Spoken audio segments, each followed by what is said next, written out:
Welcome to Tuesday's Tools on Purpose at the Business on Purpose podcast.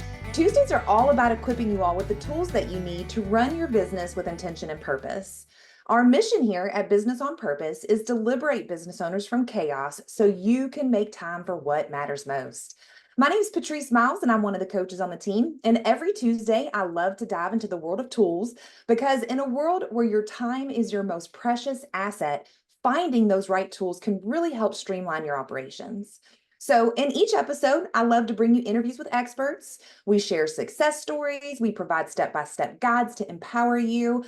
But remember, as I always say, it's not just about having the right tools, guys. You actually have to use them. So, I am excited, as I always say, to bring someone on today that is truly using a tool to its maximum potential. Today's topic is profit first, and I'm excited to introduce you to Jessica Van Brunt. She is one of the owners of Brunt Company, a commercial GC out of Texas who builds a lot of the Panda Expresses and Dutch Brothers that you see. She is also the owner of Precision Site and Survey Company. Jessica, welcome to the podcast. Hi, thank you. Glad to be here. Yeah, tell us just a little bit about yourself. Yeah, so I'm an owner, as you said, with Van Brunt Company and also Precision Site Control. It has been really an encouraging last 4 years to be a female owner in the construction space, really diving into coaching, removing a lot of chaos from our businesses, implementing processes. And something we really focused on in the last year is managing our cash flow, forecasting projections, which has been a really big deal after COVID with inflation, material shortages. It's been a big piece of our business and something I've personally been working on with the strategy and logistics of how that works. Yeah. So tell me, Jessica, what is profit first? For us, it's just the cash management, how we manage what we bid our jobs against as a GC and how we manage it, how we protect it, how we budget it, and how we plan ahead for our future. Before, that was a very hard thing to do when we didn't have a system in place. We had kind of a bucket account. And even when we transitioned to more project related accounts, it was still utilized really as a bucket account, money in, money out for that project. It was still very complicated for us to forecast, to manage what was our money, what was the subs money, some stuff we self-perform, what was for the supplier, and really kind of just waiting till the end of the job when everything flushed out to be like, oh, there's money left in the account. So that was a very complicated way to run this business. And I like a plan, I like strategies, and I like things we can rinse and repeat and then really know, are we making the most money we can? Are we protecting our money? Are we respecting the money that we've earned? And I needed a system for that. So that's what we utilize it for. Yeah, that's great. And just to put a little this out there, Profit First is a book by Mike McCowitz. And we, of course, don't make any money off this podcast because we say Profit First. Profit First is just a cash management system that a lot of our business owners have utilized. And Jessica is one of those. So Jess, tell me, how do you all use Profit First in your business? Okay, how we utilize Profit First. It was very challenging for us up front because the book and everything I've read, the tools, it's all really catered and centered around receiving your money. And as a GC, we just don't do that, right? So we receive lump chunks of money as a progress bill on a job that could go anywhere from 90 days to 6 months. And where does that money go? How did we bid for it? And then where does it get allocated? So an example for us is, general conditions. So general conditions and everything it includes for general contractor, whether you're commercial, residential, it doesn't matter. For a GC, we have those. So that can be everything from coverage of payroll, equipment, insurance, hotel stays, per diem, literally all of the things that it requires to run our business. It is a lump fee to the client and then a return of a lump fee. So in the beginning, we really struggled to manage that. And I'm going to tell you that we're still improving our processes. The more freedom we find in it, the more I dive deep into the strategy to really figure out how can we do this better, because this is awesome on the end. It feels so good. You have this liberation of money, and it did what I said it was going to do. So what we have done is created project accounts, like I said. So we're one of the preferred GCs for Panda Express in the Texas, Oklahoma area. So just them in general as a primary client. So we have, as an example, we have a project account in our bank account for each project that we have running. That money is for that project or that account. But then when it comes to general conditions, that money belongs somewhere else. If I leave it in the project account, any GC knows it'll get eaten up with change orders, and we just need to keep the job moving. The next thing you know, the job runs over. Who's allocating for that? There's general conditions by day, and then the next thing you know, there's just not a lot of profit left. And that's a really hard place to be as an owner when you have all these commitments and you need to keep running your company. So what we did from there was we took another dive into where does that money belong? So on our bid doc, we might say, again, insurance, equipment, those things do not belong in the project account. So we have made different accounts for insurance, even our culture. We have almost all of our own equipment, so we do not rent equipment any longer. So that money, again, does not go to the project. We need to maintenance our equipment. We need to move our equipment, the utilization of it. We have cameras. We have to pay people for the monthly fee of those cameras. So all of that goes into an equipment account. So what took place is, how do we manage the flowing and the management of that money? And that's where things kind of got a little complicated for us on the GC side. No one's talking about that. So that's where we have really spent a lot of our time, is figuring out, our bid board says this, does our accounting QuickBooks system or whatever you're using say this, and then do we have a reflection of that money receiving and then moving to where it is allocated? That has been a huge piece of not only the complexity of it, but also the freedom in it as you see those accounts grow, as you get those big insurance checks that are due at the end of the year or each quarter. Same for taxes. I'm not concerned. I can delegate and approve that, and somebody in my office can pay for that. That money is already there as we said it was going to be. So there's a lot of sleeping at night that's taken place to figure this out, for sure. Yeah, no, I love this. So basically, the gist is you guys opened project accounts for each project. So no more robbing Peter to pay Paul.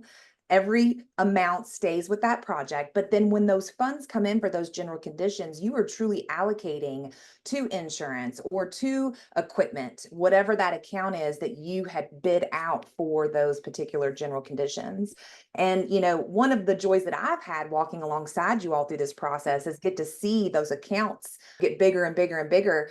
I think recently you were able to maintenance all of your generators. There was some equipment that you all were able to use that account for. What was it?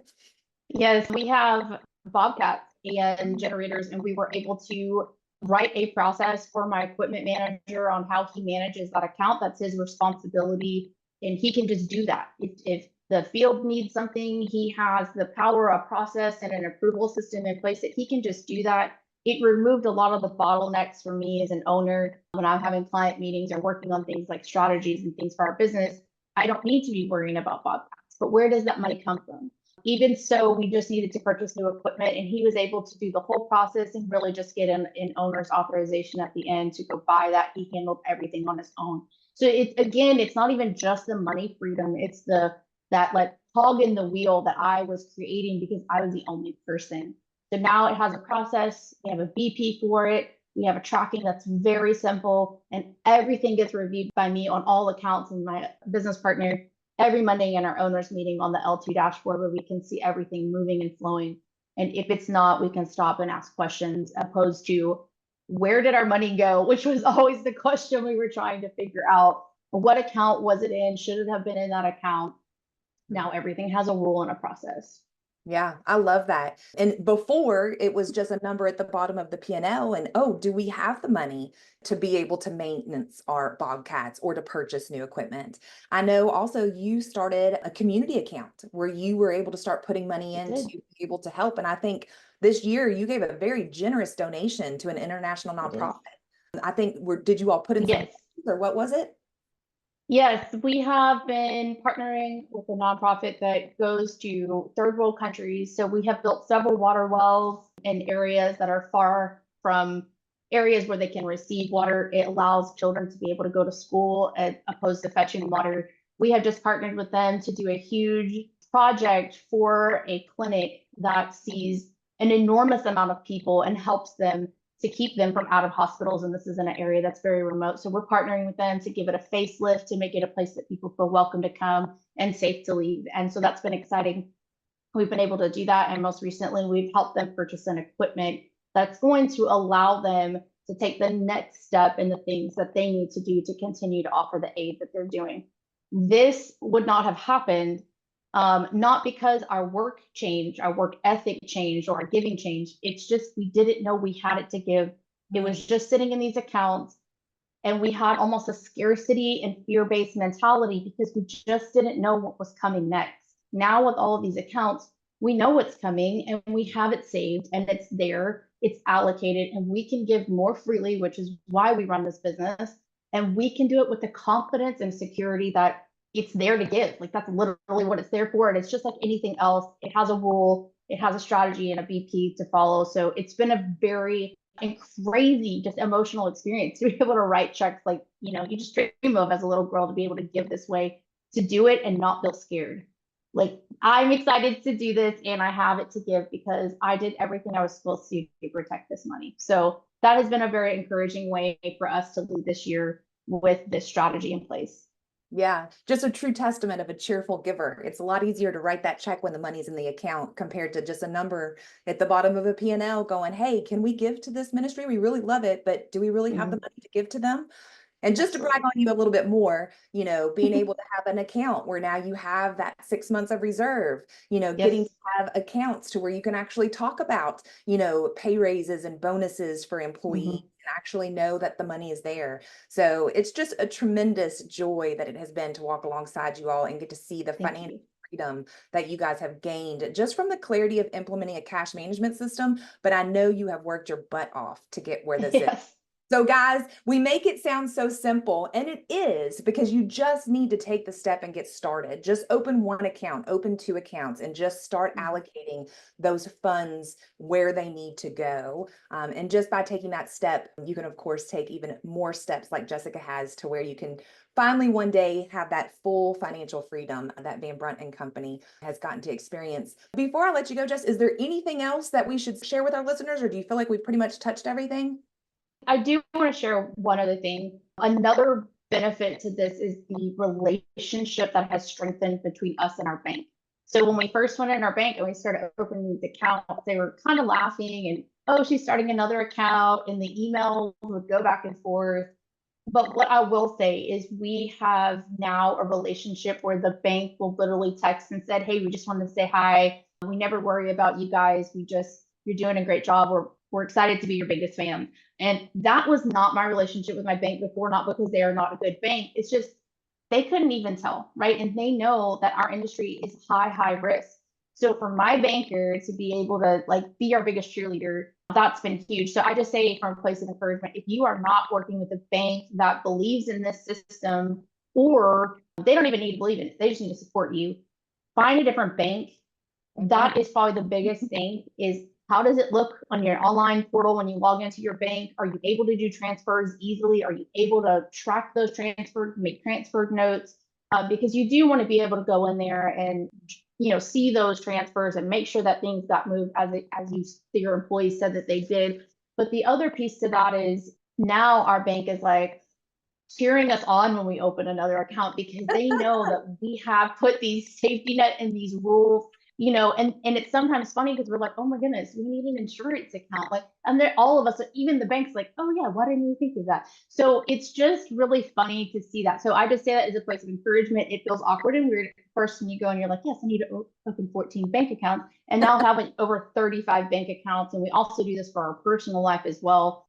Partner with a bank that is going to support this, make sure their online portal is user friendly and makes your life easier, not harder. And if that means you have to change banks, you just sometimes have to. I will say the benefit of this, we went from a line of credit that we could never get increased with our bank. It was just our in-house policy, to now it's how much money do you need? How much money do you want? Because they can see it so clearly and know that how we use it, how we protect it, how long is the average time it stays in those bank accounts. They've even come to us and said, hey, you need to change some of these to money market accounts because you're leaving this money in here. It's your true reserve. You haven't touched it in over a year.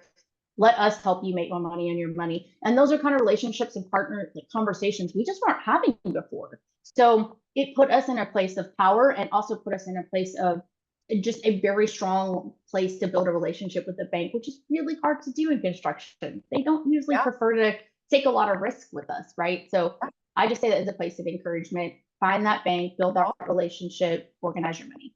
I love that. You can tell them, Jess said, if you're not going to work with us, you're fired. And we'll go find another bank. You gotta go. Yes. I love it. I love it. Well, Jess, thanks so much for joining us today. Yeah. Thanks for having me. Guys, that is a wrap for Tuesday's Tools on Purpose. Enjoy your new tool, Profit First. But remember, every small action can lead to big results. So what action are you going to take today in regards to Profit First? I'm saying just go open 1 or 2 accounts. Start small. Get the book by Mike McCowich, Profit First. Read it. And then if it's still a little bit too hard for you, give us a call. We would love to help you implement that system. If you'd like to schedule a discovery call because you're just tired of living in that financial chaos and you're ready to finally take control of your money instead of your money always controlling you, set up a discovery call with me. You can email me at patrice@mybusinessonpurpose.com. And Kevin's also going to put up a QR code. You can scan that to set up that discovery call. And then last but not least, as always, I leave you with our Healthy Business Owner Assessment. If you're brave enough to take it, remember that a 0 is a horrible score, but a 40 is perfect. So again, Kevin's going to put up that QR code. If you're watching this on YouTube, you can scan that or type in the web address and go directly to take that Healthy Business Owner Assessment. Otherwise, I'll see you all next Tuesday. Thanks so much.